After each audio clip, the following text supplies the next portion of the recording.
Stanford University. Louder. How's that? Is that better? Yes. Okay, I'll speak. Deborah, take note of that. My name is Connie Wolf, and I'm the director of the Cantor Art Center, and it gives me great pleasure to welcome this full house tonight. Thank you so much for coming. We are in for a treat. We get to hear Deborah Butterfield talk about her work, her career, and her ideas. But before we begin, I want to thank a few people. And I want to begin by thanking Nancy and Larry Moore, who really came up with this idea. And they approached the university and said, I think we should have Deborah Butterfield come and speak. And so here she is. So if you have any other great ideas, let us know. I also want to thank Matthew Tews, who is a very treasured and cherished colleague, who's the executive director of the arts and runs the Stanford Arts Institute. And he really was our partner in crime on this, and I really want to thank you, Matthew, for all that you do to make the arts so viable and so vital here at Stanford. Okay, so I'm going to show a few slides, but don't worry, I'm not giving the lecture.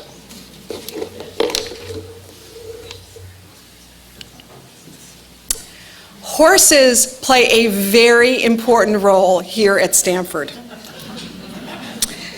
Here we have the California Wonder Occident, the legendary racehorse of the then California Governor Leland Stanford.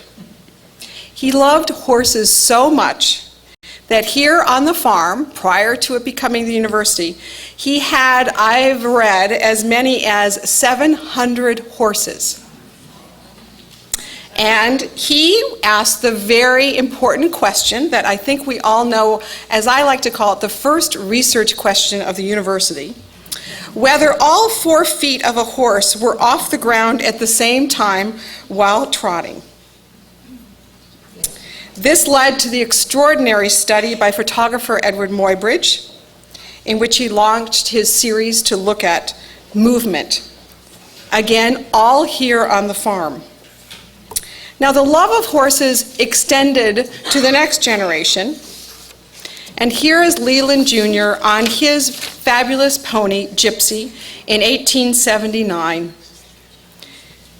And then fast forward to today, and this is what we have at the barn: our wonderful equestrian team. Now, I think everybody here knows why I'm focusing on horses, but I'll continue just in case you don't. Here at the Cantor Art Center and our collection, we're filled with an extraordinary collection of horses. Here is the Amazon taming a horse. Here is an image from a Greek vase of a chariot being led by a horse, or many horses. Here is the 20th century Chinese painter Xu Bihang, who is showing a horse. I think all 4 legs off the ground. Here we have a horse from the Tang Dynasty in China. And of course, this beautiful drawing by Dürer that's also in our collection. Now we have, I think when I did a search on our collections, I think there are 395 works in our collection that have the word horse in its title. But I think there are many more. But there really is only one horse that has become the symbol of Stanford. And that is found in our grand lobby. And here we have this extraordinary horse by Deborah Butterfield.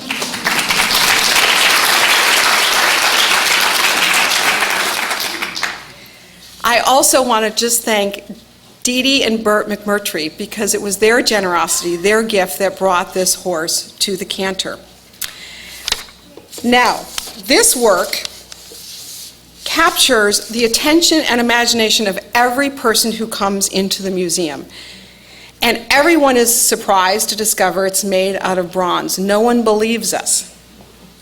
Now, the subject of the horse has been an interest of Deborah Butterfield's literally since her birth. She was born on the same day as the 75th running of the Kentucky Derby. And she has been she said that she partly credits her interest in horses due to this coincidence of her birthday. She went to UC Davis as an undergraduate with the intention of studying veterinary medicine. But the arts caught her attention, and at UC Davis in the 60s and 70s, it really was a hotbed of artistic activity. Imagine faculty such as Wayne Thiebaud, Manuel Neary, William Wiley, Robert Arneson. What a great moment in American art. So she got smart, she dropped veterinary sciences and ended up getting her MFA. And that was an extraordinary shift where she was able to combine her interests of horses and art. And she moved to the very rich, focused art center of the world, Montana. I'm not quite sure why, but she has prospered in that location, having her own horses, and receiving many awards and grants, including 2 NEA grants that really gave her the time and the resources to develop her work. Her work has been shown in museums all over the world. It's collected in every major museum, from the Metropolitan Museum of Art to the Whitney Museum of Art, the Walker Art Center, and of course SF MoMA and here at the Cantor. Now, Deborah's sculptures are much more than a depiction of a horse. They are always riderless, and they are not complete realistic representations of a horse, although they do convey her incredible expert knowledge of equine anatomy. They are so emotive, and that's what makes her work so compelling and powerful, because there's so much there. And what draws us in is that, as Deborah has said, and I quote her, "I first used the horse images as a metaphorical substitute for myself. It was a way of doing a self-portrait, one step removed from the specificity of me." So it is no wonder that the Butterfield sculpture in our lobby at the Cantor has become a treasure. Some of you may remember that a year ago, our wonderful lobby, the skylight, had to be replaced. So we had to put this horse out to pasture, and we put it into our storage area while the skylight was being worked on. And there was a delay after the skylight was finished before we put the Deborah Butterfield sculpture back in the lobby. And you can't believe the number of notes we received. "Please bring back our horse. We miss him. Where's the horse go? We miss it." We miss our Deborah Butterfield horse. Thank you. Now, of course, as a museum person, what I loved is that they kept referring it to our horse. Not the horse or your horse, but our horse. So now we are so fortunate to let Deborah Butterfield talk about our horse. And please join me in welcoming our wonderful Deborah Butterfield.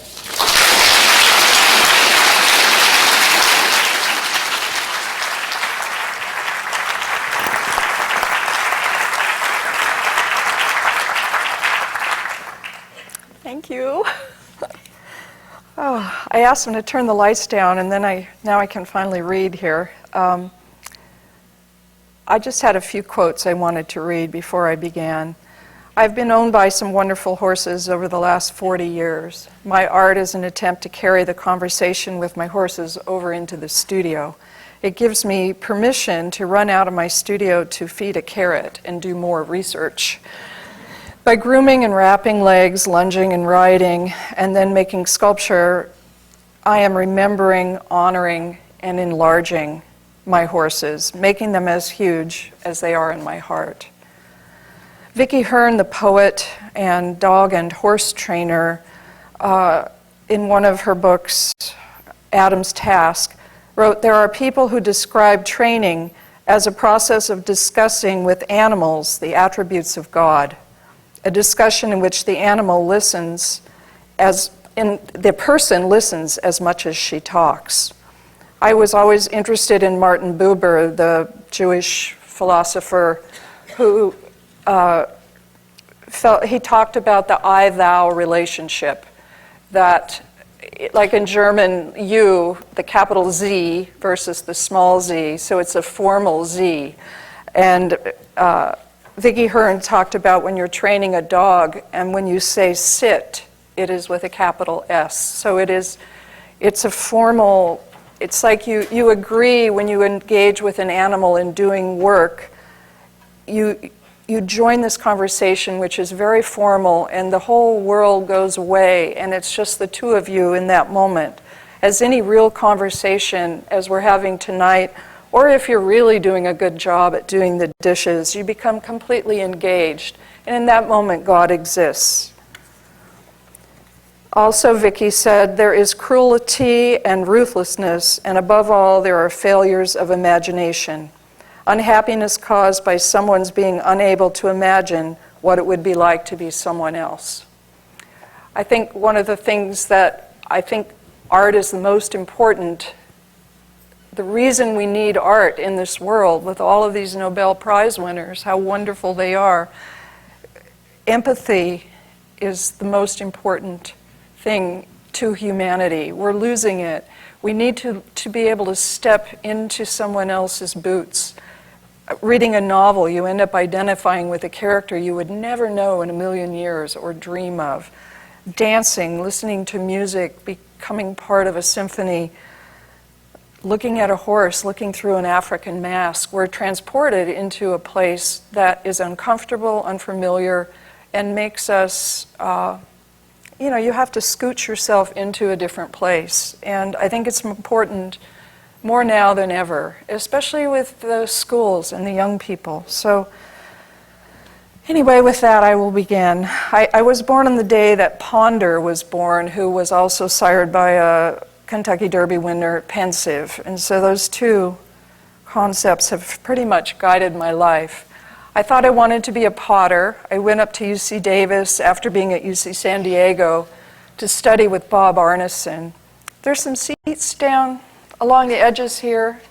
Just come in and be comfortable. Everybody, I'll just keep talking. And Arneson, you could only take ceramic sculpture at Davis, so you weren't allowed to make pots during the daytime. And so we made them at night, and they were forbidden in the critiques, but of course that's all he talked about. It turned out that Bob just really he just loved good pots. He couldn't stand bad pots. And I really had thought that the meaning of my life would be making pottery, and it was very depressing to find my value system coming up empty.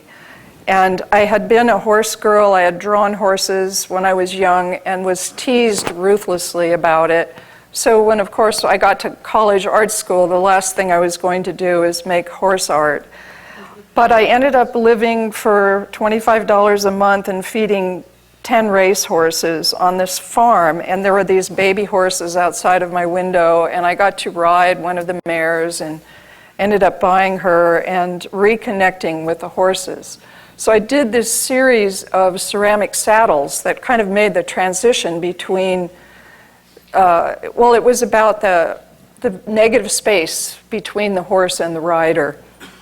And it was my way of working through ceramics and working my way towards the horse. I got pretty tired of appeasing the kiln gods, though. I had to build a ceramic horseback and put it on bricks in order to fire these big pieces so that they would not shrink, and then they were assembled in several parts. I was fascinated by how the leather hard quality of the clay was just like leather, and the old ceramic pots from the Sung Dynasty. I was committed to Asian ceramics. I felt for sure that I had been reincarnated from the 11th century. But I was kind of amazed how these Mexican Western saddles had this incredible Chinese flower quality. And I pursued, my slides are kind of backwards. So I went for it. I made a saddle after the Ming Dynasty, and one after the Sung Dynasty with the incised peony pattern. This other one it ended up being something that came back to me later. I thought it's a functional object, and what happens to it when it's not functioning? What does a sleeping saddle look like? And, this was in 1972 or 73. So again, I also found when I made this blanket sort of covering and revealing this rather phallic saddle horn that it was very much like classical sculpture with the drapery both concealing and revealing the form. The other thing I had to deal with was making bases for these things, and I am really terrified of table saws.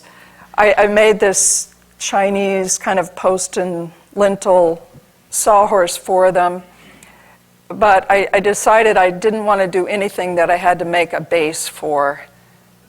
This piece is white clay with black slip, and then the white part is incised. And then when I fired the glaze firing, the clear glaze, it cracked, and I was heartbroken. And then I remembered that in China they would fill the cracks on major pots with gold. And it was a metaphor really for, how as we get more wrinkled, we also gain more wisdom and value in some ways. And then this was my first horse I bought was an ex-race horse, and she tried to buck me off in a cactus patch. So this was kind of a response to that event. And Bob Arneson said to me, "Have you ever heard of Lucas Samaras?" And I hadn't, and so that's how I discovered his work, and he was a major influence. I got to meet him later when I taught in Madison, Wisconsin. I had him come as a visiting artist. And he's a scary kind of guy, and I showed him some of my slides and said, "This ended up being an homage to you," and he got all weird looking, and I got really nervous. And he said Samaras means saddle maker in Greek, so it was very cool. You guys, there's a whole bunch of seats up here if you want to move. All right, and so table saws aside, I was given a chance to go to Skowhegan School of Painting and Sculpture in Maine, and I knew they didn't have a kiln, and John had been there. My husband, John Buck, was a grad student a year ahead of me at Davis, and he had said they had these incredible leaves that had been overwintered and were like cloth. I had done this drawing. Wiley was such a wonderful teacher because sometimes you'd see one of his watercolors and there was more pictorial space taken up by the title than by the image. And I had always been fond of making puns and was an English minor at San Diego State when I started out. And he would say, if you don't know what to make, you have such a hard time beginning as an artist. I don't know about anybody else, but it's so hard to begin. And he would just say, think of a title and then illustrate it. And so I did a bed of leaves. And then when I got to Skowhegan, I was able to actually build it with saplings and a quilt made of these leaves. And Richard Stankiewicz, who has a piece in the Cantor, was one of my teachers. And this was 72, and it was too much of a hippie thing to do. And he was very unsatisfied with me. And but then there were all these cows, these young heifers next to, we worked in these sheds outside by a dairy farm. And being a Taurus, I thought, well, I wanted to do a portrait of myself. And I thought, these young heifers, one's standing on a bed talking about sex, love, rock and roll, all of those things, the terror of it all, the imbalance of it all, as if she's standing there trying to keep her balance in the back of a truck. But of course, to do that, I had to weld, and I had lied and cheated my way as a freshman into an advanced welded steel sculpture class in San Diego and knew how to weld. And so Stankiewicz ended up being quite wonderful to me, and this piece really got me started. I am such an animal person. It's how I interpret the world is through animals. And I think one of the reasons I love John, my son Hunter is here, is because of his way of understanding what animals are thinking and saying. He's almost like Gary Larson in the way he understands them. This was a piece when John got a fellowship to England. I dropped out of school for a quarter and went there and built a reindeer. I was so committed to bad puns. It is a fountain. It has a garden hose going up the left hind leg, and then you can see it's raining. I'd seen a book of medieval pottery, and there was a water pitcher that was poked full of holes, and so you would water your seedlings. You'd fill it, and it would spurt out. And I felt that this vessel, me, was in England, and it was rainy, and I was weepy, and I had never experienced male chauvinism before coming from San Diego. If you couldn't outrun a guy, you just didn't try hard enough, and you had to train more, and that's kind of how I was raised. So it was a shock, and the class system was a shock.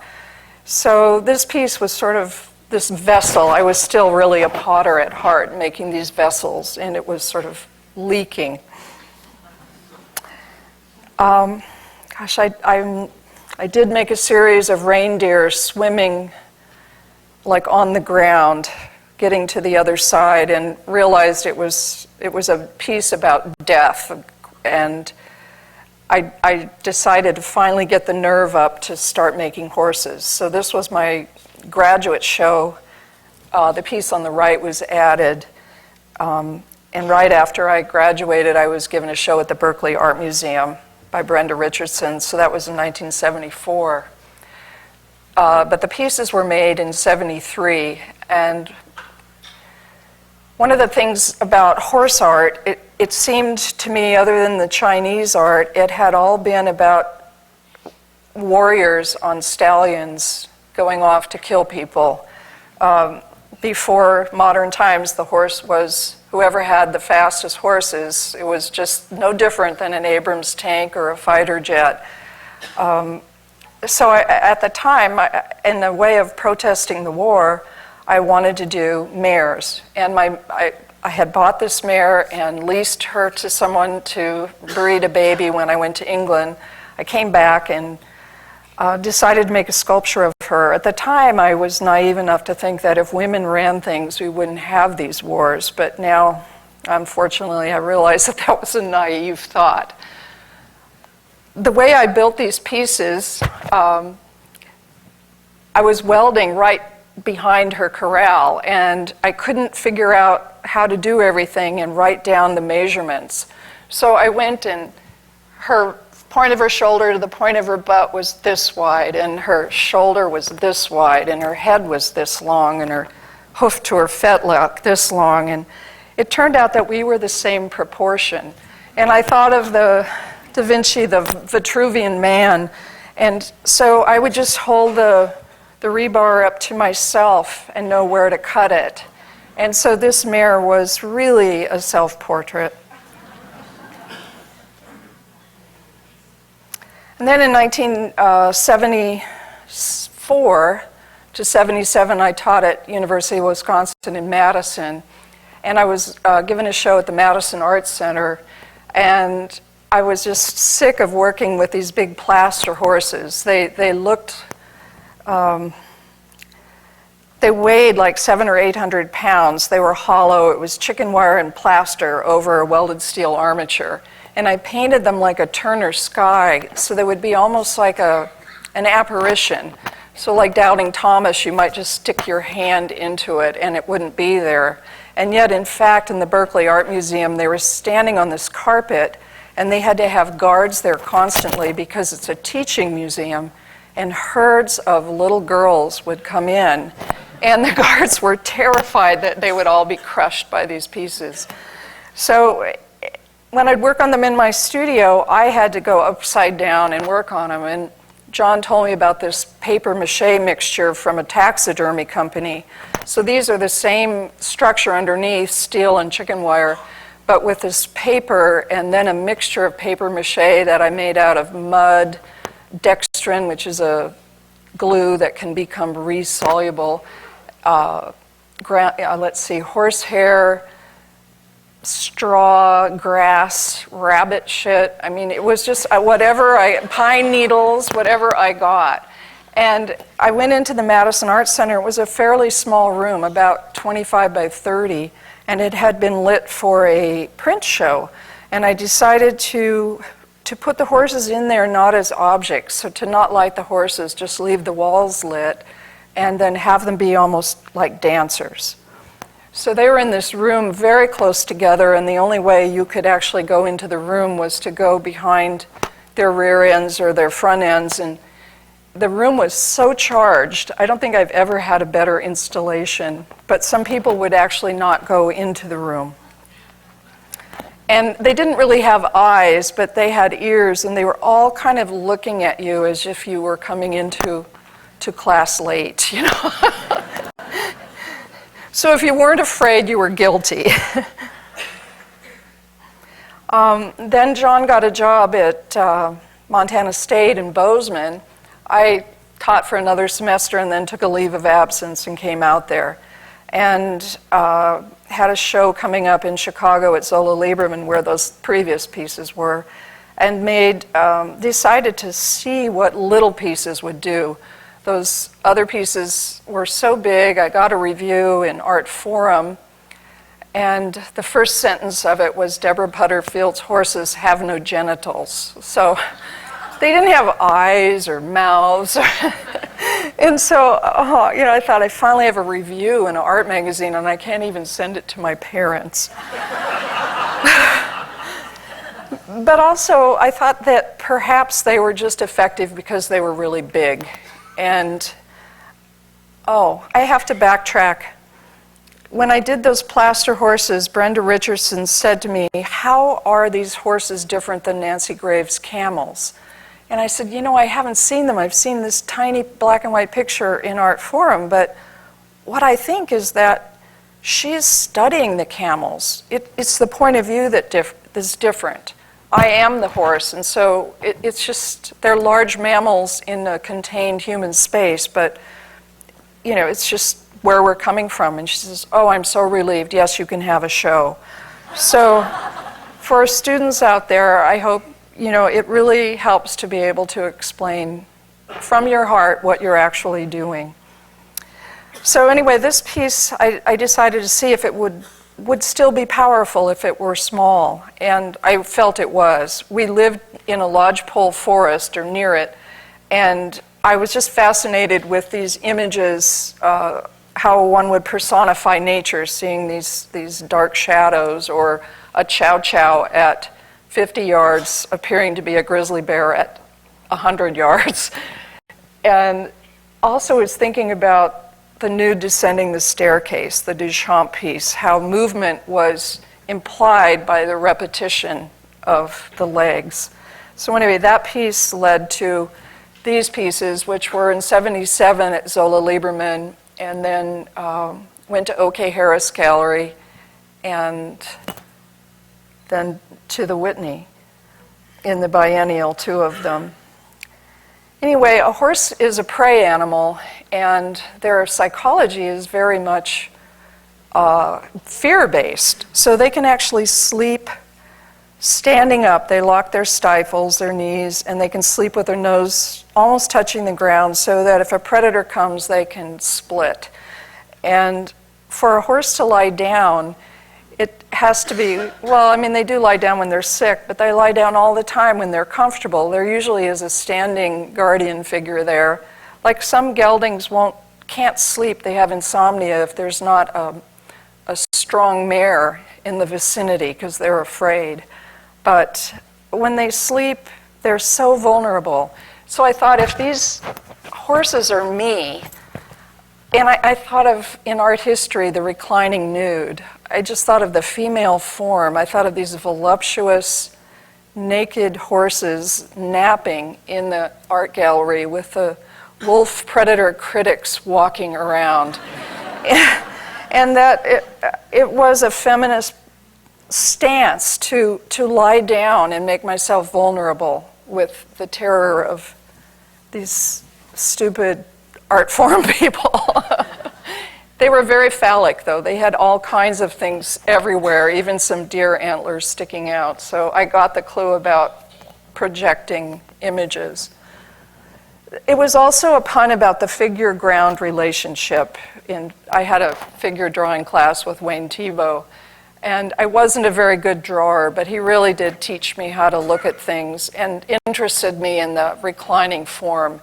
How he would have us come in and in 10 minutes draw the model up in the corner, and we drew this naked lady. And then he'd make us make a grid and hold up our pencils for the next 3 hours, and finally the last 10 minutes we got to connect the dots. And what we had really looked more like a mountain range, you know, not the naked lady up in the corner. And this piece was in 1979 at the Albright Knox Museum. They couldn't afford to bring me. It could be me or the horses, so I sent the horses. And I gave them a compass and told them to put their noses 3 feet apart. My father had died, and I was trying to find a way to memorialize him and to process it. And I'd seen a Navajo sand painting, or a photograph of a little girl sitting in the middle of a sand painting being prepared in order to heal her with the 4 directions of the universe.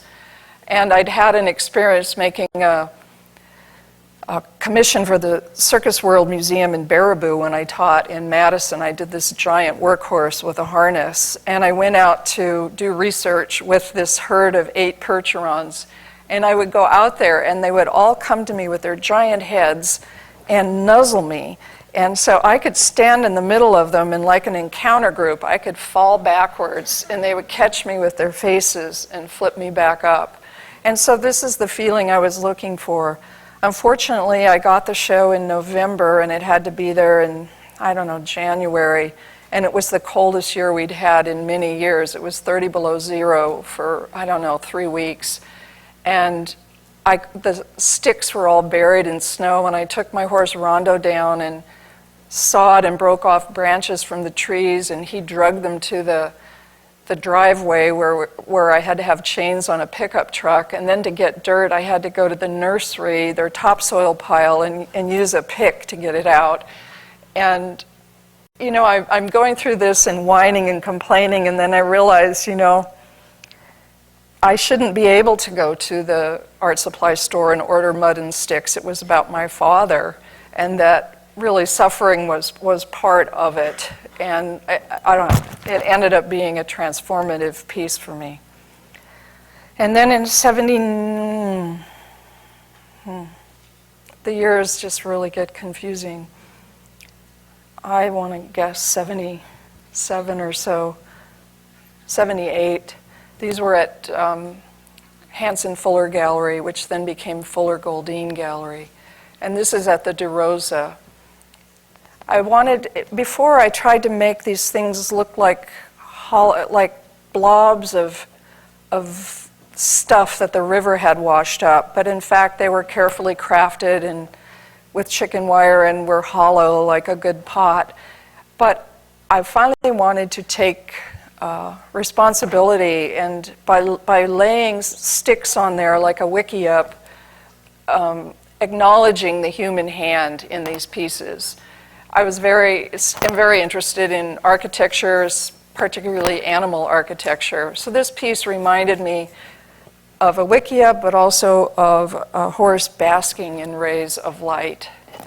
And what was exciting was this was on the 5th floor, downtown San Francisco, and we had to have a crane bring the things in the window. And then, of course, before I got all this set up, the whole gallery was full of lodgepole pine and sawdust. And so, yeah, the gallery people were a little freaked out, but it was pretty fun. This piece is owned by MoMA here, and that one, I think, is at Oakland Museum. And then I had a show in '79 at OK Harris again, and we moved into our old farm, and I took 29 loads of junk to the dump. And started realizing I'm buying rebar to make these armatures when I could be using all of this metal I'm taking in to the scrapyard. So I started making these horses, the armatures, out of the old fence posts, and then I realized that it really didn't need to be covered up, that I'd kind of become the woman who made horses out of mud. And so this was my last attempt, flinging mud on this horse, and I realized it was a great piece, but it was like a cake that didn't need frosting. And the work went from being more sculptural to more about drawing. And this piece was one that really represented how I was thinking. They say a horse can go back to the wild in about 3 weeks, and this was all the fencing that I'd rolled up from all the old fencing on the property. And if you've ever handled hog wire, it likes to explode and can, really cut you badly, get you in the eye. So the prudent thing to do is stick a stick through it to keep it from exploding. So this whole piece is made that way, and there's all these sticks in there. But someday the sticks will rot, and the whole piece will explode and go back to the wild. Then in 1980, I got a Guggenheim and an opportunity to make a show at the Israel Museum in Jerusalem. And I got to go to these junkyards that had the remains from various, buildings that had been blown up and bombed, and these were windows that had been in a bomb. I built 5 pieces in a month and outdoors in the Billy Rose Sculpture Garden. I had an assistant from a kibbutz, and we had to bribe the museum janitor guy to let us use his welder. And we worked so hard. When we were done, we both just laid on our backs and cried. This piece was called Jacob's Ladder. The Arab ladders were funny. They looked like they were taller than they were. They were wider at the bottom and narrower at the top, which kind of makes sense. But I was fascinated by that, and that piece, I stayed at the museum. This is me and Avi working in the sculpture garden, and then on that, they would pray in the afternoon right there, and then I got a lot of advice from American tourists about what I was doing or should do. This piece was alluding to the fragile world we live in, this delicate rusted metal sewn between this mesh of delicate wire. And this was my war horse. This ended up in San Francisco at the Museum of Contemporary Art. Out in the desert, they have these blown-up troop carriers they keep them painted in Rust-Oleum. Those are their war monuments. And so it's the only time I ever really did a dead or dying horse.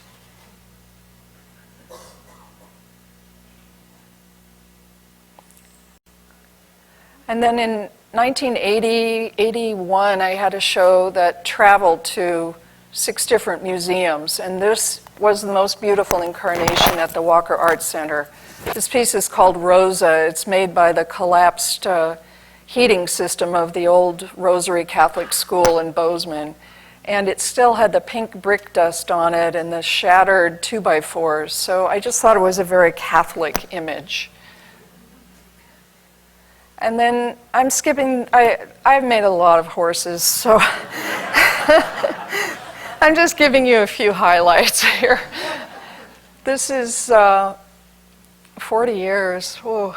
This is my first work in Hawaii. Thurston Twigsmith started a contemporary art gallery in the lobby of the Honolulu Advertiser building, which was a newspaper. And rather than bring work over, he decided to bring artists over. So we got to stay in this incredible mansion in Kona and work for 3 months. And it was an incredible time. Our son Wilder learned how to walk there. Ellison Onizuka died in this Challenger. And he was from Holualoa. And our friend Hiroki was his best friend from Boy Scouts. So it was just it was one of those moments in time where you feel just completely bonded to a place. And I had never made colored steel pieces before because I hadn't had the the ability to collect enough of it. In Hawaii, all the roofs are made out of colored steel, and they weather and crumble and get blown off by hurricanes. And so I was very productive at the dump and was able to make some wonderfully colored pieces. And then John said to Twig, "I'll give you my life's work if you'll trade us some land for art." And he said, "I have to ask my daughter if she wants to buy this one piece of property. If not, I'll do it." And the DeForests were visiting us at the time. He was our best favorite teacher at Davis, and we took them to the volcano. This is 1986. You can see in the background, it's fountaining at 1,600 feet. There's a full moon. It was erupting every 28 days, by the way. If people doubted it was a goddess, Peter can tell me about that. There you are, a volcanologist. But anyway, this was a major religious experience of my life, and I have it on film. So I walk out into the full moon in the dark, and there's a white horse. And when we got back to the car, I said, "John, we're going to get the land." And Twig called the next day and said, "It's yours." So we did proceed to give him a lot of our life's work. But from 1986, we've been working in Hawaii in the winter. For me, it's really incredible because my sticks and my steel are completely covered by snow for about 5-6 months of the year. So I can go to Hawaii and use different materials than I would find. This is a quick series of welded steel pieces that happened. This is 86. This was at Ed Thorpe Gallery, the Columbus Museum. This is at the Brooklyn Museum. Terra. The horses aren't running or jumping or rearing. I feel that the energy is both psychological and internal, but also that you intuit the energy. To me, I feel that this horse is about ready to roll over. And like a figure model, when I'm making them, I kind of will lay and figure, just feel where my weight would be. And I think that's how riding really informs my work, because I've shown my horses to Grand Prix and dressage, and you're controlling their breath just with a weight in a seat bone or your breath by looking in a certain direction. And handling the materials. The other part about my work that's not about horses at all is that I love matter. I love the different metallic elements in particular. Steel has such a different ability than copper. It's stronger, it's harder to bend, it rusts, it welds easier. Copper is so fluid and yet so difficult. Lead is so fantastic and yet so fragile and dangerous and melty. It's almost like liquid. I don't know, bronze is so wonderful, but cast bronze, it bends really easily and then it kind of crystallizes and breaks. And so each one, I feel like they're riding different horses or different breeds of horses. They have such a personality, different weight. So much of what I do, it's like I'll have a room. This is my paint palette. Everything's on the floor so I can see it. So I spend most of my time bending over and holding things up and looking at them and bending over. And so you get so that you understand the leverage point of different objects. And I think it's something that I enjoy. Primo Levi wrote a wonderful book called The Periodic Table. It's short stories about different elements. And then Oliver Sacks wrote Uncle Tungsten about growing up in Britain in the early 20th century, how everybody had a chemistry lab in their basements, and that's why there were a lot of houses blown up. But it was popular to collect elements. You had to isolate and discover each element on your own. It's the most wonderful book I think I've read. This shows the process. These were some pieces that I just loved. It was before it was popular to have letters in catalogs. This was 1990. Joseph, this is at the Yellowstone Art Museum. This is Riot, it's in Delaware. I thought about brands and the letters in a dressage arena and how we think of a horse who's really educated as being a schoolmaster.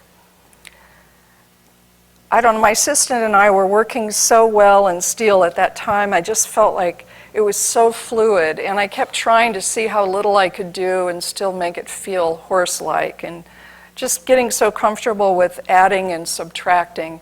This is one that I ended up being able to keep, named Palma, after John's mother. This is a cover for a baler for the pulley system, but it looks like a baby coffin. And our little cat Boxer used to sleep in there. He's in our dining room. This one is Ikazuki, who lives down here somewhere close. He was, it's from cars from the 30s, dug up out of a dump. And the steel was so heavenly. It was virgin American steel and so beautiful to weld and cut. But with all of the holes in it, I thought it looked like samurai armor. And Ikazuki was a famous legend of a samurai horse who lost his mother and grew up looking into the water like a mirror to keep himself company. And there was a famous battle, and they had to cross the river, and all the other horses were afraid. But of course, he was happy to go in the water and became a great hero. And then in 1988, the Walker Art Center, Martin Friedman asked if I would make an outdoor piece for their new sculpture garden, and I said, I've never done anything that can go outdoors. And Manuel Neri and Jim Dine both had been working with Walla Walla Foundry and urged that I go out there and see what to do. Well, I was about to have Hunter. So Mark Anderson came to visit me, and I showed him my slides, and we determined a way of working. I drove a truckload of sticks out to the foundry, and they cast them in bronze, and then we welded a piece out of it. And it was so much fun. It's the most fun I ever had, because the bronze, they're so good at tooling it. If you need a piece shorter, you can cut a part out of it and weld the end back onto it. You can bend it. You can make forms cantilevered. You don't have to worry about the bugs eating it or the cat knocking it off the piano. And in 100 years, when the patina's gone, the form at least will still be there. I decided I'd rather have the form than the color. You can't have everything. But this shows me working quite in the 90s, I guess. That was my studio in Hawaii. It was just a little shed.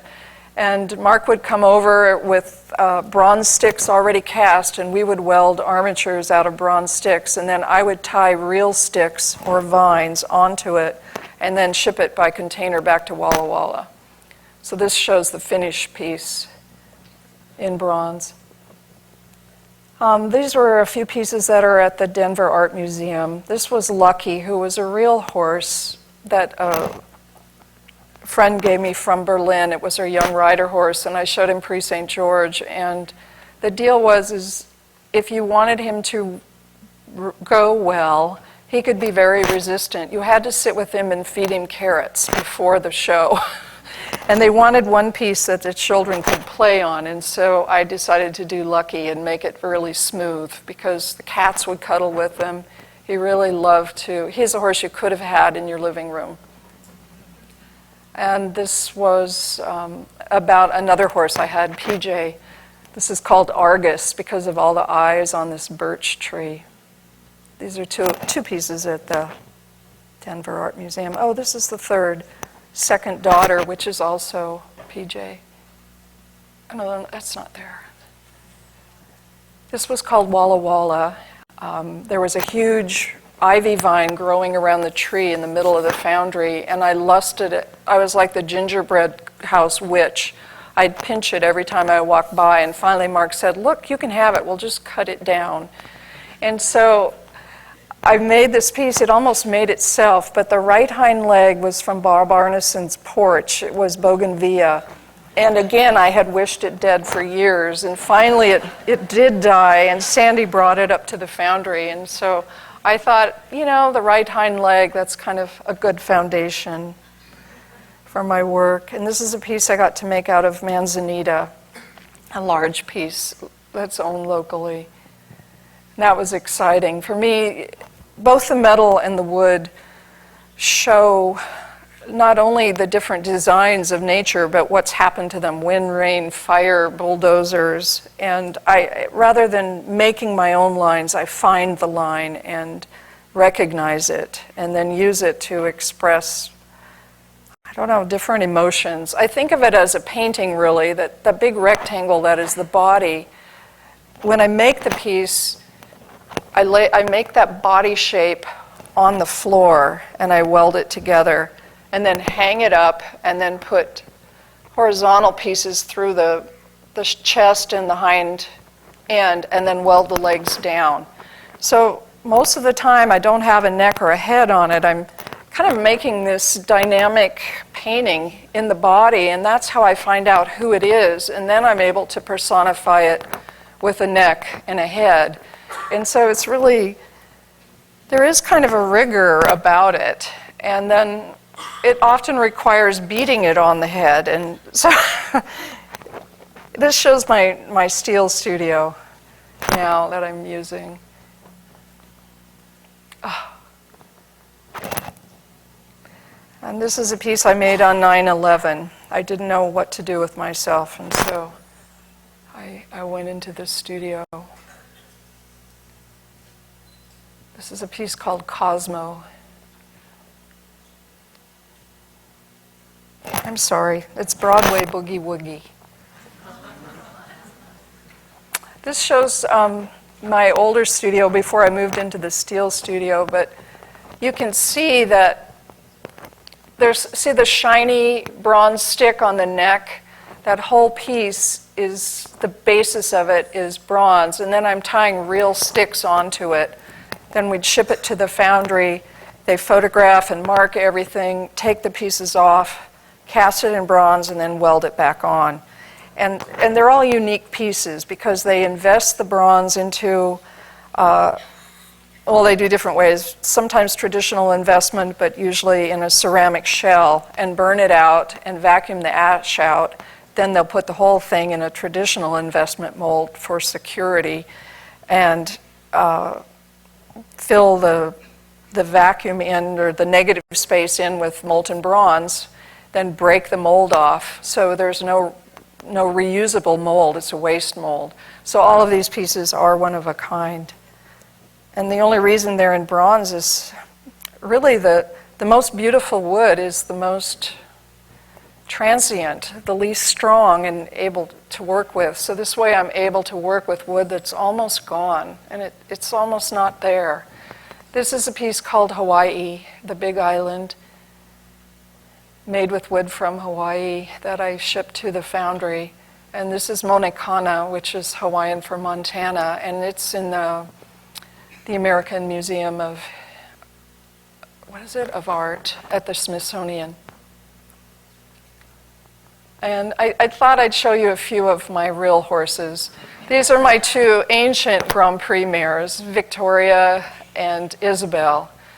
They're in their 20s now, but one's from Germany and one's from Denmark. This is Isabel, and this is a sculpture. I usually don't try to make a portrait, but I find that as I'm building the piece, I'm like, I know who you are. This was Hoover. He was a percher on Appaloosa. This is many years ago. He was the greatest horse. And this is Hoover. He's in the Margulies collection. And this was Rex, who was the greatest horse that ever lived. He was a saddlebred, and he won Therapeutic Horse of the Year. Well, I won my dressage medals at third level, but then he was on CBS Sunday morning, and he would pull a cart. We made a cart for quadriplegic, and we had the therapeutic riding program at my barn. And we also made a saddle that quads or anybody with brain injury could ride in. And this horse was a complete professional and therapist. It was really amazing. And yet if I would get on him, he would, buck a little bit to show me that it was his decision to be a gentleman and a scholar. And this is Rex. This was Ismani, my first warm blood, he died an early death, and he's the one I still weep over. I weep over them all, but this was Ismani.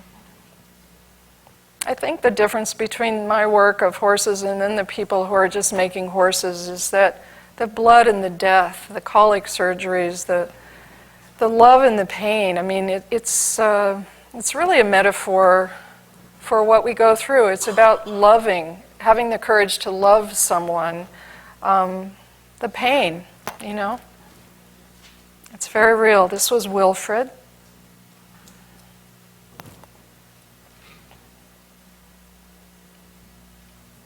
And this is ancient captain, but I was making this piece, a commission for Hong Kong, and I finished the nose, and I'm like, oh my God, who is this? And my assistant said, oh my God, it's Captain. All right, this just shows a brief glimpse of my studio in Hawaii. Right now, we're sleeping in my studio and cooking and sitting around in John's studio, but we have these 3 wild horses there, and so they come and watch me when I work. And this shows a small piece being built. You can see it's hanging, and it doesn't have the head or the neck on yet because I haven't figured out who it is. But I have all these sticks all over the floor, so we have to have a pathway to the bathroom. And Nancy, the writer, said it's like she has these piles of words on the floor. I thought it was such a beautiful image. This is Danuta. She's the most beautiful horse I've ever had. She's 17.3. That was when she was a baby. And this is Danuta. And Spotty, who is the grandson of a very famous Olympic horse, Donner Hall. He's Appaloosa and Oldenburg, and is really going to be my next Grand Prix horse. He's fantastic. And this is little gulls on cottonwood. And this is Hunter next to the biggest horse I ever made. I've been showing at Zola Lieberman for, oh my gosh, that's Dick Hollander. Our friend who died, oh my gosh, I hadn't seen him in that photo. Wow. Anyway, I've shown in this gallery for almost 30 years, and it has these giant column in the middle that I have fought with. 3 horses, 5 horses, 4 horses. What do you do with it? And finally, I made a piece that was twice normal size. It weighs 4,000 pounds instead of 2,000 pounds, and you can see how giant it is. It made that column into a sapling. There you can see it. So it was the only thing in this huge gallery. And my horses always have this sense of benevolence, but this one, I don't know, it was a little scary. It felt like you were in the woods at night. And this was a piece that went to New York for my show at Danesi Gallery, and this shows the patina process, which is done with 2 kinds of acid, ferric nitrate and liver of sulfur or potash. And you heat it to different degrees. The colors turn different. The patinas turn different colors, but also using some white paint as a base to get some opaque areas to overlay it on. But this, just a quick sequence, this is how it had to get into the 6th floor down in Chelsea.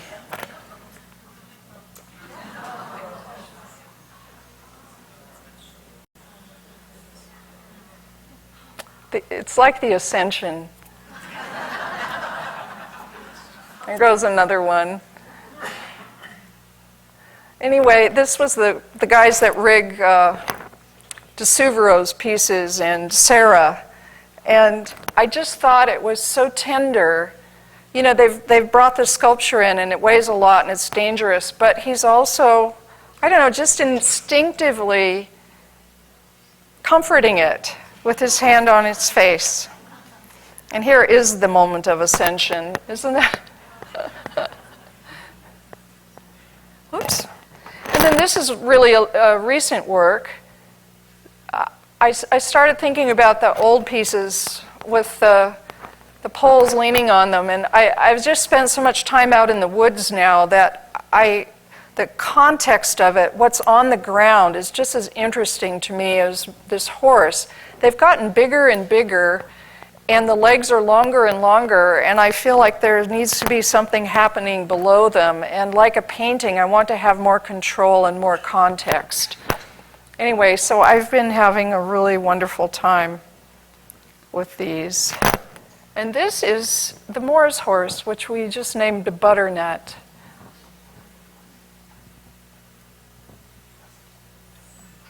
This is Looking Glass. This was at a show at LA Louvre last fall. Storm Castle, also there. Highlight at LA. This was from burned wood. We'd had some terrible forest fires the last few years, and so this is wood I got from those areas. And this is a small piece from Hawaii with ohia roots. In Hawaii, plants can make different decisions. They can be frivolous and silly, and they're not punished like they are in Montana. So when I go there, it's so wonderful because the vocabulary is different. The plant language is so different. And the geometry of the plants is different. John and I both feel we live in this ohia forest at 3,200 feet, kind of the cloud forest, and we feel that it changes the way we think just to be around that. Mondrian is my favorite artist, and I'm working on a piece, hopefully for Gettysburg, for the college next to the battlefield, and going around the site and seeing the pictures, there's so many horses died. There were so many horses and mules killed that you could walk across the entire valley on their bodies without touching the ground. And these men, I think for them, the horses that they live with every day were their only touch of humanity during that time. They were the only ones that they could truly let down what they felt and be with them. And then, I don't know, just sitting there, laying down in the grass, looking up at the trees, I thought this is the last thing a lot of these guys saw, was this canopy of trees. It was in July, and the leaves were fluttering, and then this reassuring structure of these tree branches, this foundation. I don't know, it's like language has a structure upon which you can hang meaning and tense, and I don't know, I think that is for me. Also the Chinese, the Tong horses were funerary objects. They were, I think of them as spiritual pack horses that help get you from one world to the next. And so I really hope that I'm able to do that commission. This is another reclining piece from Hawaii. And then I just got so into the trees there that I started trying to make the horses more about the actual trees. They're these giant trees and they die off and they look like skeletons, and the realtor couldn't believe that we just wanted to buy this property because she said all the trees are dead, and we said, we know. But now they're coming back to life because I don't know, I think because we appreciate them. But this giant tree will have this tiny little branch with leaves coming out of it. It's just so remarkable. So that the scale and the feeling is so much about Hawaii. Malka. All right, and then this is a piece I had at Paula Anglem Gallery in May, and one of my favorite pieces called Piney. It's like the Magritte painting of the woman winding through the tree on the horse. What is the forest and what is the creature? This was at Paula's. I think my favorite piece in many years.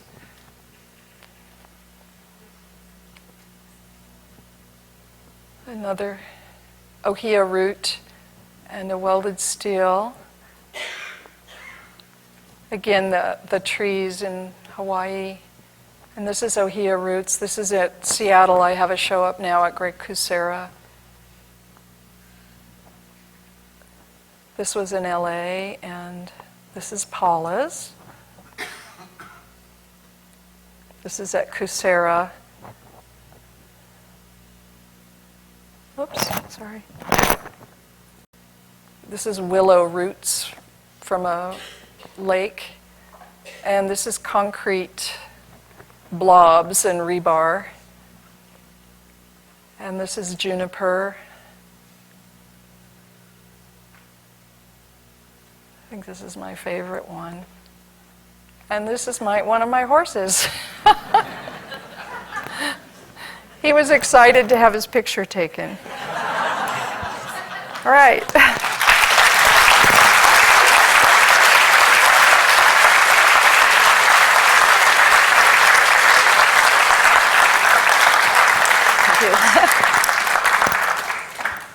Does anybody have any questions? Oh, yeah. All these big horses, many of them are images of the horses you own. You also do a lot of what we call small pieces, I call foals. No, they're not foals. Not full. It's just a change of scale, like the tong horses. In fact, sometimes the smaller the horse, the larger the scale. I have only once made a foal, and that's when Hunter, my son, wherever he is, came 3 weeks early, and I had to make a piece really quickly, and I did a mare foal. But no, they're not foals. It's just a smaller object. But I like them on pedestals so that you can look at them in the eye, and so then they have the presence of a larger piece. It's almost like it's more in your mind than it is really there. So yeah. Yeah. Do I have trouble parting with my pieces? Yes. I often feel like a dairy cow where they just take the baby away so I'll keep having milk, you know. Paula? No, I do. And sometimes I'm really lucky and they don't sell. And I get to keep them. Sometimes there's a rule. After a year, I get to have it back. It's just that I can't really afford to do the bronze fee is so much now that it's really difficult to keep them. But the steel ones I can keep. Yeah. Yeah. I am a person with full of imagination, and with your beautiful horses, I could imagine that I could superimpose, the art of life, wherein Deborah Butterfield's horses could be lighted through a computer and show different lights and make them look beautiful. Another thing is I also have imagination about the organic horses made by you, and then later on, probably if I'm your assistant, I'll put a little bit of seeds on the horse. A little bit of what? Seeds on the organic horses, and when they crumble and they die, new flowers or seeds, like Shia Obama. Yeah, I like that. I did a little bit of paintings. I'm a person full of imagination, and because that's a new form of art. And then another thing in my imagination is Deborah Butterfield's horses could be superimposed into the computer. The organic horse, plus her actual horses, riding in there, to a film. Cool. I'm thinking. Thank you. Yeah. Would you explain the patinas, because the portion on lobby is so wood-like looking? The foundry guys do a lot of it. They try to get it to the point where it looks like the actual sticks. When I make the piece out of sticks, I'm choosing them for form rather than color. So a lot of times it doesn't really work. I have to kind of rethink how the color is. And then sometimes I'll burn it, I'll make it black. I completely change the color, but they get something for me to respond to. It's almost, I'm into found objects, and so I find the patina, I find the bronze sticks on the floor.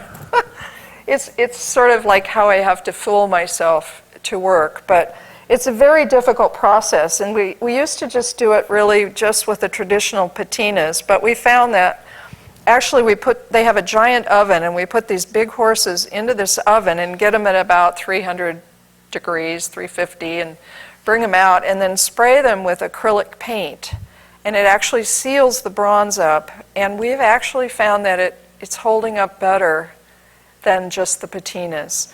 So then we're patinaing on top of the paint and using white paint as a way to get an area of brightness or opacity, and using more and more paint.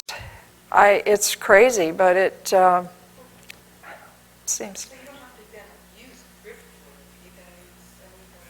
I can make the color anything I want.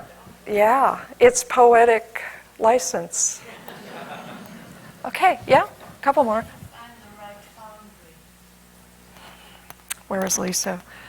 Well, like I said, I was very pregnant with Cantor. And I was invited to a dinner near Cody, Wyoming, and Jim Dine was there and Martin Friedman from the Walker Art Center, and they said, you really need to go to this foundry, and all I thought of was multiples. And Mark came out and talked to me and said, look, we can just make sticks out of bronze, and then you can find the sticks and we'll help you weld them together. And that's how I found the foundry, and now they're really, I would say, the largest contemporary art foundry in the country. And they make work by, well, Jim Dine, did Manuel Neri's work, Arneson, Viola Fry, Maya Lin, Kiki Smith, Paul McCarthy, I don't know. Anybody who's pretty much doing bronze right now is working in Walla Walla. The thing that was so cool about them is that they like to think outside the envelope. So they love working with artists who don't know about bronze. So you come in and you say, I want to do this. And the dumber it is, the more excited they get because it's challenging and fun. And so they've ended up coming up with a lot of new ways of using bronze just because people are coming at it from a non-traditional point of view. It's like a working spa for artists. You know, you go there and it's like you have however many assistants you want who are the best welders, and you can go there and it's this dance. You're working. One welder, Richard, I've worked with for 25 years. We're like this old couple in the cowboy bar, you know, dancing together because we don't even have to talk. We've worked together for so long, and he's just so great. So I don't know, they've made an environment that's really exciting for artists to work in, and it is the people that you work with also that make it so rewarding. All right, one more. I did do three editions of 5 each in 1980, 5 or 6 for this Kentucky Derby Arts Festival, and I got so bored. I tried to do the patinas all differently, but the patinas are the hardest part for me, and they actually take longer for me to do than building the piece. Making stuff is easy for me, but painting is really hard. So yeah, I hated it. I wonder, the twiggy wooden ones, how are they connected? Are they tied, nailed, or glued? They're welded. It's bronze, it's silicon bronze welded together. So if you drop it, it will maybe dent the floor. Yeah. Yeah. All right. Well, thank please you. join me in thanking this extraordinary Deborah.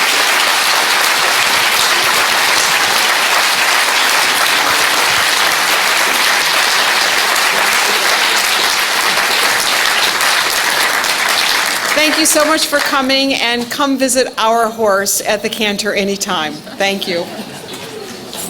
That was fun. I learned so much, and at dinner time, the Nancy Chua, who is the chair of the art history department, and her specialty is manufacturing. So you have to talk to her. She's just coming out on the team. So I will make sure she'll introduce herself. She's the chair of the, yes, I'll leave this here. She's the chair of the art history department, yes.